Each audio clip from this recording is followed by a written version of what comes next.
y una capa secretora. Ajá. Es secretora, pero también es absortiva, o sea, está absorbiendo los nutrientes, ¿vale? Y esa absorción solamente ocurre en el intestino del gato, ¿vale? De los nutrientes. Ahorita vamos a ver qué más podemos absorber en el intestino grueso, ¿de acuerdo?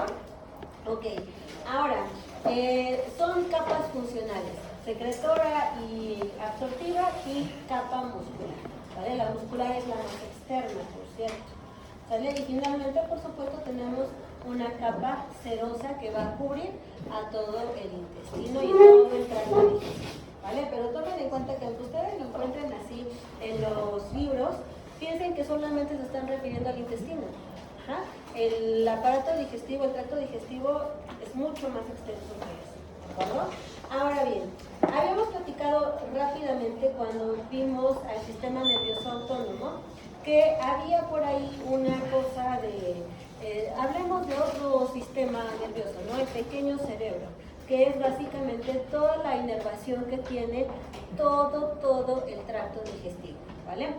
Repito, desde la boca hasta el ano. Podemos encontrarnos con neuronas que secreten neurotransmisores, que secreten hormonas, que tengan sus propias conexiones entre ellos, que se regulen solamente entre ellos y funcionen como es una red muy autónoma, muy aparte, ¿sale? Por eso le llamamos el pequeño cerebro, ¿no? Alrededor de 100 millones de neuronas sensoriales. ¿Para qué querría censar o qué quiero censar en el tracto digestivo? ¿Qué sensaríamos? Movimiento. Peristalsis, ajá, movimiento. En términos generales es movimiento, ¿sale? Movimiento. Pero también podemos censar sustancias químicas, ¿no creen? ¿Sale? Muy bien, entonces, neurotransmisores. ¿Qué neurotransmisores están trabajando aquí? Sobre todo, que no son los únicos, pero sobre todo van a regular este control motor, acetilcolina, noradrenalina y serotonina. Son los tres principales, pero repito, no son los únicos. Por supuesto, la acetilcolina tendría que estar regulada por el sistema nervioso autónomo. ¿Qué será? ¿Simpático o parasimpático? Parasimpático. Y la noradrenalina a partir del simpático, ¿sale? Por eso es que aún no está muy bien definido si será un sistema aparte o si realmente tiene un control autónomo, ¿sale? O si actúan en sinergia. Ajá. ¿Qué más encontramos en la neurotransmisión? Podemos encontrar GABA, podemos encontrar ATP, el óxido nítrico. Cuando hablábamos de hecho de músculo liso comentábamos, y también de neurotransmisores, que el óxido nítrico es un neurotransmisor, ¿sale? En el caso del sistema o del tracto digestivo nos va a ayudar muchísimo a la relajación del músculo liso, sobre todo a la relajación más que a la contracción, ¿sale? Y finalmente el monóxido de carbono, ¿de acuerdo? Y no son los únicos, también hay péptidos. ¿Cuántos? Un montón. Cada uno de ellos me sirve para una señal específica, una señal diferente. Sí les dejé la tabla, ¿no? Sí. Sí, ¿verdad? Porque no tiene caso que aquí repitamos todos y cada uno, pero que sí que entendamos para qué me sirve, ¿de acuerdo? Entonces tenemos al péptido relacionado con el gen de la calcitonina. Bueno, este péptido ha tenido últimamente una revolución. ¿Por qué? Porque no solamente se asocia al buen funcionamiento del sistema digestivo, sino también se ha demostrado que su carencia nos puede generar un montón de complicaciones. La constipación, o sea, con estreñidos, es la menor de ellas, ¿vale? Es la menor, o sea, tiene muchísimas funciones. La colecistocinina, el péptido liberador de gastrina, la hormona liberadora de tirotropina, el péptido intestinal vasoactivo, etcétera, etcétera, etcétera. Incluso tenemos sustancia P. ¿Se acuerdan para qué metimos la sustancia P? Para el dolor. Dolor, señal del dolor. Entonces, también aquí tenemos sustancia P. Entonces, dense cuenta cómo con todos estos péptidos, con todos estos neurotransmisores y con toda la inervación que obtenemos del plexo mioentérico y del plexo submucoso, podemos hablar de que es toda una red, un sistema nervioso completito. ¿Sale? Okay. Pero recuerden, no por eso deja de tener también un acompañamiento del sistema autónomo, tanto de la parte simpática como de la parasimpática, ¿sale? Entonces, con la inervación noradrenérgica se han demostrado dos cosas.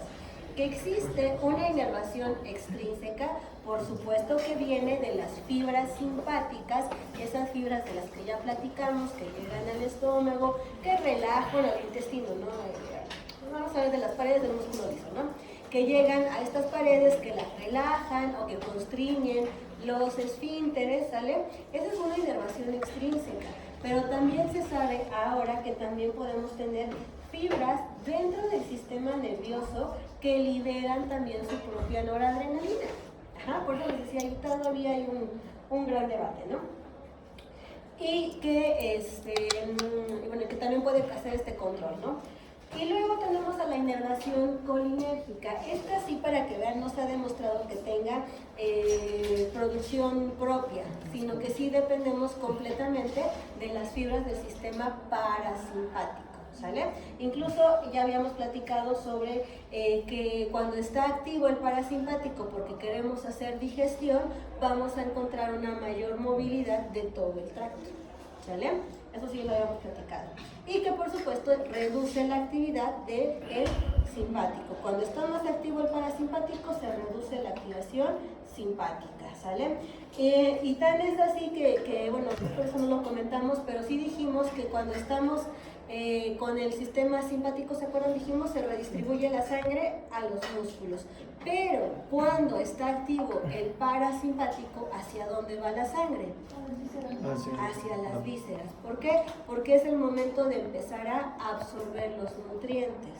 ¿Sale? Entonces, si redirijo la sangre hacia las vísceras para la absorción, ¿quién se queda sin sangre? Las extremidades. Decimos, no me quiero mover, ¿no? Terminamos de comer y no nos queremos mover, ¿no? Y también reducimos un poco el flujo hacia el sistema nervioso central. Y entonces tenemos el mal del puerco. Ajá. El mal del purqué. O el mal del jabalí, ¿no? Depende. ¿Saben cuál es el mal del jabalí? No. El mismo que el del puerco, pero más salvaje. El mismo que el del puerco, pero más salvaje. O sea, porque hemos comido demasiado, entonces todo este sistema pues necesita justo esto, ¿no? Que llevemos toda la sangre hacia allá, nuestros neurotransmisores, y todo se concentre en que tenemos que absorber nutrientes, ¿vale? Entonces recuérdenlo, aunque actualmente se está hablando de tener un sistema nervioso completamente aparte, todavía hay resistencia porque es cierto que sí existe un control también parasimpático y simpático, ¿vale? Ok, entonces, algo también que tenemos que tomar en cuenta dentro de la actividad del sistema o del tracto digestivo es la actividad eléctrica, ¿sale? Ya habíamos platicado también cuando hablábamos sobre la sinapsis, los tipos de sinapsis. ¿Se acuerdan? Dijimos que tenemos sinapsis química y sinapsis eléctrica. ¿Cuál es la principal función de la sinapsis eléctrica? Sinapsis eléctrica. Los impulsos nerviosos. La propagación de los impulsos nerviosos, ajá. Pero ¿por qué hacerla de forma así masiva y no solamente para generar como un sinsitio? ¿Generar un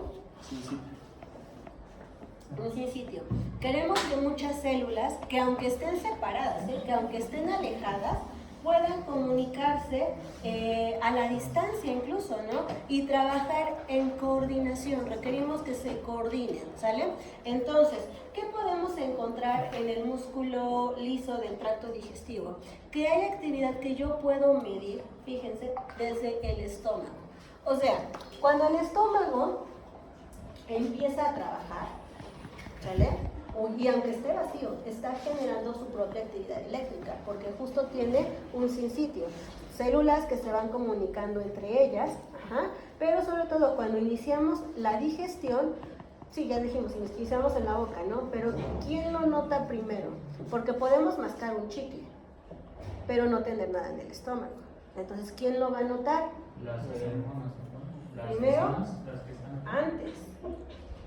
¿Qué? Cuando ustedes toman, por ejemplo, mucha agua y dicen, oh, mi pancita se siente llena. ¿Por qué? ¿Cómo le hace su pancita para sentirse llena? Mecanorreceptores. que notan primero el estiramiento, ¿no? La distensión estomacal. Entonces, con esta distensión empiezo a generar ondas, actividad eléctrica. Y esta actividad eléctrica va a pasar del estómago hacia el duodeno, del duodeno al ilion, del ilion al ciego y terminamos en el colon sigmoide. Noten, por cierto, esto, ¿no? Pasamos de poquito a más, a menos, otra vez a más. ¿Sale? Y ahorita, bueno, vamos a analizar por qué esta actividad eléctrica. ¿Sale? Sí, pero tómenlo en cuenta, piénsenlo, ténganlo en mente. Entonces, ¿por qué podemos generar esta actividad eléctrica oscilante? De entrada, porque en estas, o la mayoría de las células del sistema digestivo, del tracto digestivo, mantienen comunicación en punta. O sea, sí podemos generar esta actividad que sea oscilante, casi que marcapasos. Ajá. ¿Se acuerdan de, bueno, es que no es igual, pero cuando hablábamos de, ¿cómo es? No es lo mismo, pero es igual. Cuando hablábamos de los centrales generadores de patrones, ¿se acuerdan que les dije? Son células que se comunican con una y con la otra y siempre hay una actividad reverberante, de tal forma que nunca se pierdan marcapasos. Ajá.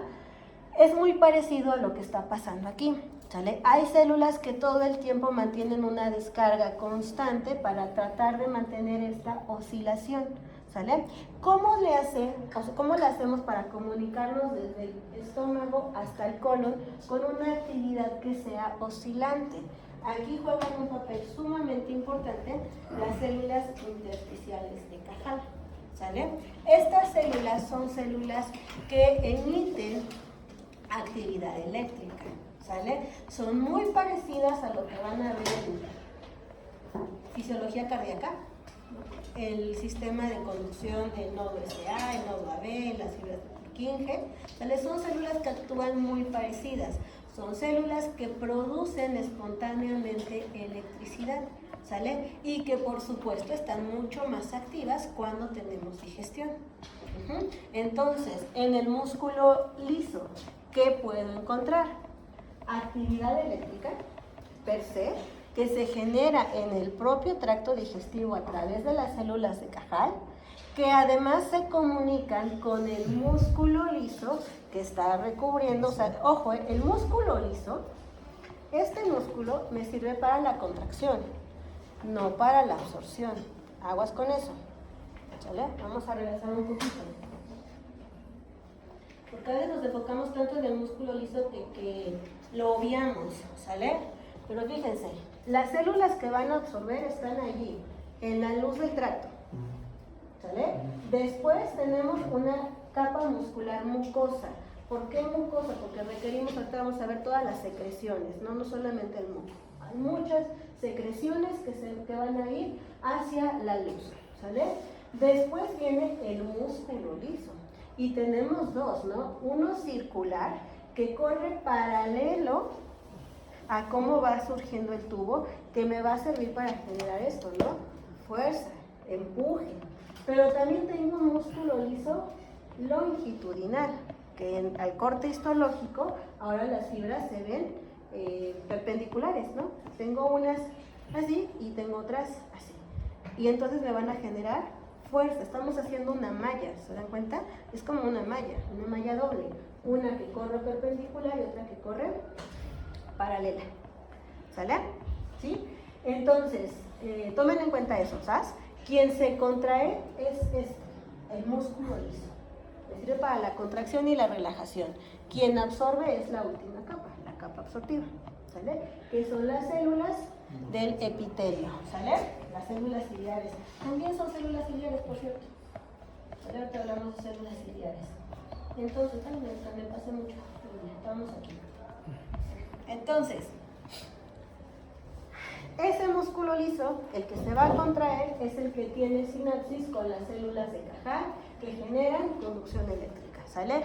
Estas generan un chispazo, ¿sale? Un chispazo eléctrico. ¿Para qué me va a servir? Para despolarizar a las células del músculo liso y ¿qué creen que va a tener? Canales de calcio sensibles a voltaje. ¿A cuál voltaje? Al que de las dos Al que se va a producir aquí. ¿sale? Y yo no necesito estar en contacto con cada una de las células del músculo liso, porque tienen canales chismosos, ¿no? Canales comunicantes. ¿Se acuerdan de los canales comunicantes? Uniones en gap, conexones, como les quieran llamar, son lo mismo, son canales iónicos que están siempre abiertos, canales de fuga. Entonces, con que yo active a uno, aquí, esta se comunica con la que sigue, y esta con la que sigue, y esta con la que sigue, y aquí tengo un control eléctrico. Pero además, este músculo liso, recuérdenlo, tenemos control del sistema autónomo, porque por aquí viene corriendo músculo liso, que es de control, ¿se acuerdan cómo era? ¿Unitario o multiunitario? Fuerte. Unitario. Recuerden que el músculo liso unitario nos sirve para generar sincitios, y el músculo liso multiunitario es cuando quiero un control más fino, ¿sale? Ok, entonces, una misma célula del músculo liso puede tener un control químico y un control eléctrico. El control eléctrico es basal, es constante, ¿sale? El control químico, de hecho podríamos decir eso, esto es un control tónico, siempre está presente y tiene una base. Y este es un control autónomo químico fásico, que se va a dar cuando necesitemos, por ejemplo, generar digestión. Entonces, y es que vamos a verlo justo, déjenme pasar desde la anterior. ¿Qué me dicen estas gráficas? Estas gráficas me dicen que yo puedo generar, o sea, un registro mecánico, el segundo, primero veamos el segundo, ¿sale? Porque, ¿qué está diciendo? Que estamos registrando que hay movimiento, movimiento, movimiento, movimiento. Y que normalmente yo puedo encontrar esto, ¿no? Contracciones en punta, o sea, tengo una despolarización que se puede modular por la entrada de calcio. Si hay más calcio, puedo generar más contracción con mayor fuerza y cada vez más frecuente. Pero si no, mantengo oscilaciones, vean, cada 10 segundos. Ahí está, constante, eléctrico. Eso es un control eléctrico, ¿sale? Pero si empiezo a hacer digestión y llega el control químico por acetilcolina, ¿qué va a pasar? Se van a incrementar, o se va a incrementar la frecuencia de disparo. ¿Por qué? Porque ya no quiero un movimiento así, ¿no? Oscilante. Ahora quiero que se incremente porque voy a hacer digestión. Y cuando llegue la adrenalina, voy a disminuir la frecuencia de disparo, porque en ese momento no me interesa generar contracción y relajación. Bueno, sobre todo tengo relajación, ¿se acuerdan? Sobre todo de relajación. Entonces no voy a generar movimiento por acetilcolina, ¿sale? Entonces, el registro eléctrico basal es eso, control eléctrico por las células de Cajal y mantienen un tono y mantienen un ritmo basal. Pero el control químico me sirve cuando justo llega la descarga del sistema autónomo, ¿sale? ¿Vamos a hacer digestión? Sí. O se activa el simpático y te relajas porque no tengo tiempo de atenderte y no te voy a mandar ni sangre, ni te voy a mandar neurotransmisores, ni te voy a mandar nada, ¿sale? Se queda con lo basal y a veces menos de lo basal. ¿Esa es la explicación de esta tablita que nos dijo? Bueno, esta es cuando incrementamos la contracción, cuando vamos a comer. Pero tomen en cuenta que siempre hay una base. Pero había dicho que iba de menos, después incrementaba y después... Ahorita vamos a ver. Cuando empezamos a hacer contracción, vamos de menos a más, a menos, ¿vale? Pero ahorita la revisamos. Pero sí se queda claro que tenemos un registro basal. Sí. ¿Sí? Una contracción basal. ¿El ritmo eléctrico es lo mismo que lo basal? El ritmo eléctrico basal es generado por las células intersticiales de Cajal, que son eléctricas. Y por ejemplo, en el síndrome de intestino perezoso no hay señalización. Tenía un maestro, justo de fisiología, que nos decía, no hay intestinos perezosos, hay gente perezosa que hace que su intestino trabaje menos. O sea, el control de los intestinos y el movimiento, sobre todo para hacer peristalsis, requiere también no solamente que tú comas, sino que también te muevas. ¿Sale? ¿Mandé? O sea, sí, porque responde a un gasto energético, pero también que no generes tanta, pues esto, no tanto sedentarismo, porque eso también hace que por sus sistemas alostáticos, ¿se acuerdan de la alostasis? Sí. Nos van a decir, a ver, no nos estamos moviendo, si me estoy moviendo, puedo guardar esa energía, y si la puedo guardar, entonces también trabajo más lento. Ahora, es cierto que hay personas que tienen algunos tipos de deficiencias, y la hipótesis es que sea a partir de las células intersticiales de Cajal que disminuyen la frecuencia basal. Eso también es cierto. Pero el movimiento lo notamos mucho, por ejemplo, en pacientes que están postrados en cama. La mayor parte de los pacientes postrados tienden a tener estreñimiento. Viejitos, personas que se lastimaron, o sea, que no pueden, o sea, básicamente que no tienen movilidad, ¿no? Las personas postradas siempre tienen estreñimiento. ¿Por qué? Porque también no tenemos el movimiento. Van a ver más adelante en Fisio 2 algo que se conoce como la bomba muscular, ¿sale? Y la bomba muscular es la activación también de la sangre, de las hormonas y de todo el movimiento que tenemos en nuestro cuerpo a partir justo de mover músculos, y con ese movimiento muscular mover también o constriñir a las venas. Las venas son reservorio de sangre. Si no nos movemos, se queda acumulada la sangre. ¿Sale? La sangre y todo lo que tiene la sangre, incluido comunicación química. ¿Sale? ¿Sí se entiende eso? Sí. Entonces, son factores que se pueden ir combinando. ¿Okay? Muy bien, entonces, vamos a ver, motilidad. Ahora sí, empezamos desde arriba hacia abajo, ¿sale? Lo primero que notamos, o la primera actividad que notamos, es la masticación, ¿sale? ¿Para qué me sirve la masticación? Para hacer una bola que se pueda pasar.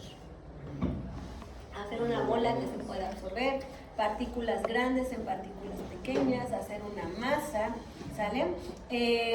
Y para esta masticación, aunque no lo creamos, tenemos que tener forzosamente saliva, ¿sale? Y se me acaba de ir el síndrome de las personas que no pueden salivar.